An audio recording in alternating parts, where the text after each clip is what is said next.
अतिशय कमी किमतीमध्ये व प्रसंगी धमकावून व बळजबरीने फसवणूक करून पवनचक्की कंपन्यांनी जमीन खरेदी केलेल्या आहेत। पवनचक्की प्रकल्प उभा न केलेल्या जमिनीच्या दलालामार्फत मोठ्या किमतीत विक्री होत आहे। त्यामुळे शेतकऱ्यांवर अन्याय होत असून त्या जमिनी विक्री करू नये म्हणून याबाबत महसूल मंत्र्यांनी स्थगिती दिलेली आहे।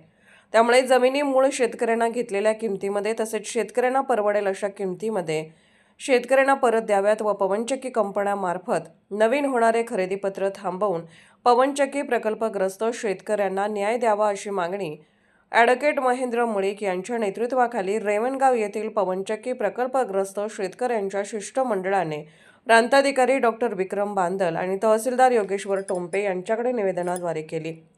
यावेळी सरपंच सचिन मुळीक, संदीप मुळीक, किसन मुळीक, जगन्नाथ मुळीक, राम हंबिरे, तुकाराम मुळीक, प्रदीप मुळीक, गणेश मुळीक, मनोज मुळीक, दीपक मुळीक, राजू शिंदे, डॉक्टर विजय मुळीक यांच्यासह शेतकरी उपस्थित होते।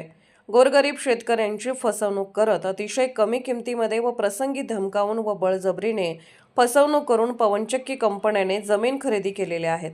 पवनचक्की प्रकल्प उभा न केलेल्या जमिनीच्या दलालामार्फत मोठ्या किमतीत विक्री होत आहे।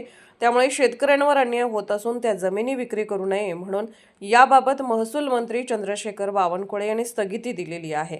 रेणावी, रेवणगाव, लेंगरे, भूड, वासुंबे, कुर्ली, पारे, बलवडी, खानापूर, जाधववाडी, मेंगणवाडी, भडकेवाडी, धोंडेवाडी यांच्यासह खानापूर तालुक्यामधील अनेक गावे आहेत।